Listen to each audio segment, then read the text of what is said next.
Belakangan ini ada satu keputusan bisnis di Indonesia yang benar-benar bikin heboh dan jadi perdebatan nasional. Bayangin deh, ada pesanan impor 105.000 truk pickup. Dan ini langsung memicu pertanyaan besar, loh, kok nggak pakai produk dalam negeri aja? Nah, kita akan coba bedah kontroversi ini. Oke, kita langsung aja ke jantung masalahnya. Angka yang bikin semua orang geger itu ya ini, 105.000. Sebanyak itulah truk pickup yang diimpor sama BUMN kita, Agrinas Pangan Nusantara. Angka yang, ya ampun, gede banget. Dan ya, ini pertanyaan yang pasti langsung muncul di kepala kita semua kan. Indonesia kan punya industri otomotif yang lumayan kuat. Jadi, kenapa harus impor dan kenapa harus dari India? Nah, inilah inti perdebatan yang bakal kita coba urai bareng-bareng. Oke, pertama-tama, biar kita paham kenapa bisa ada kontroversi ini, kita harus tahu dulu konteks di baliknya. Soalnya, ini bukan sekedar pengadaan mobil biasa, ada proyek nasional yang besar banget di belakangnya.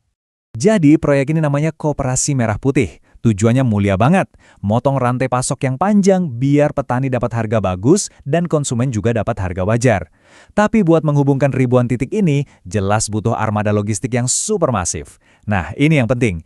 Ribuan gedung koperasinya itu udah jadi dan siap jalan. Artinya mereka butuh truk dan butuhnya cepat. Dan ya, bisa ditebak, keputusan impor segede ini langsung diserbu kritik tajam dari mana-mana. Tuduhannya cuma satu, Agrinas dianggap nggak berpihak sama industri otomotif lokal. Tuduhannya spesifik banget. Para kritikus bilang kalau produsen mobil dalam negeri itu sebetulnya mampu, tapi sengaja diabaikan atau nggak dilirik sama Agrinas. Nah, inilah tuduhan yang berusaha dijawab oleh Agrinas lewat konferensi pers mereka. Nah, sekarang kita masuk ke sisi satunya, ke pembelaan dari Agrinas. Dan ini menarik, karena mereka nggak cuma ngomong doang, tapi mereka keluarin data. Yuk kita lihat datanya kayak apa. Poin pertama pembelaan Agrinas tuh kira-kira begini. Kami udah coba ke produsen lokal duluan kok. Mereka bilang pintu untuk produsen dalam negeri udah dibuka lebar-lebar, tapi ternyata mereka nemuin ada kendala yang fundamental banget. Nah, coba lihat deh data yang mereka paparkan ini. Ini inti argumen mereka. Astra Hino katanya cuma sanggup nawarin 400 unit sebulan. Mitsubishi L300, cuma 750 unit. Angkanya jauh banget dari kebutuhan. Bahkan Krama Yuda yang udah masuk 20.600 truk, itu pun kata Agrinas udah di kapasitas paling maksimal. Jadi kesimpulan dari data ini menurut mereka, jelas nggak ada satupun produsen lokal yang sanggup memenuhi pesanan raksasa ini dalam waktu dekat. Dan buat memperkuat data tadi, mereka mengklaim punya bukti hitam di atas putih.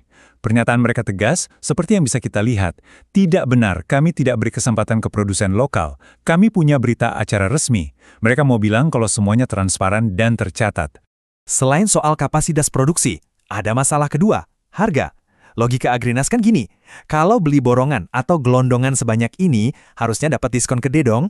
Tapi, klaim mereka, produsen lokal malah tetap nawarin harga retail per unit, sesuatu yang mereka anggap nggak masuk akal buat proyek skala nasional. Tapi pembelaan Agrinas nggak berhenti di situ. Ada alasan teknis yang lebih dalam lagi, yaitu kebutuhan spesifik akan kendaraan 4x4. Dan ternyata, ini nih kunci masalahnya. Disinilah letak perbedaan yang paling penting. Kebanyakan pickup lokal kita itu kan tipe 4x2, yang oke lah buat jalanan aspal kota.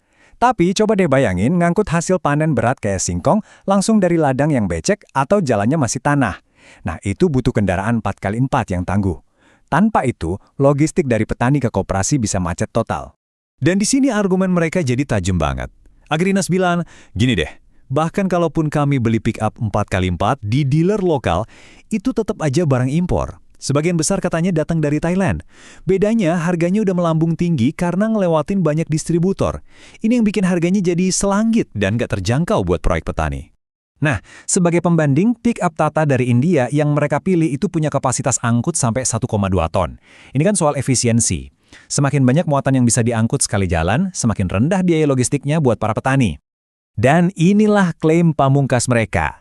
Setelah dihitung-hitung semua faktor, mulai dari harga, kapasitas angkut, sampai kemampuan 4x4, Agrinas ngitung kalau keputusan impor ini justru bakal menghemat uang negara. Dan angkanya fantastis, 6,5 triliun rupiah. Walaupun Agrinas sudah beberin semua data mereka, cerita ini belum selesai. Tekanan politik justru makin kencang, dan nasib proyek ini sekarang kayak di ujung tanduk. Nah, ini pertanyaan utamanya sekarang. Dengan perhatian publik dan politik yang sebesar ini, apakah pemerintah bakal memerintahkan Agrinas buat meninjau ulang atau bahkan membatalkan seluruh kesepakatan impor ini? Menghadapi kemungkinan pembatalan itu, Direktur Agrinas ngasih pernyataan yang jelas. Dia menegaskan posisinya sebagai pejabat BUMN yang siap patuh pada apapun keputusan negara dan siap menanggung semua konsekuensinya.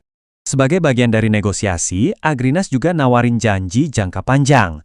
Mereka mengklaim sudah berhasil mengamankan komitmen dari Mahindra dan Tata buat membangun pabrik di Indonesia beberapa tahun ke depan.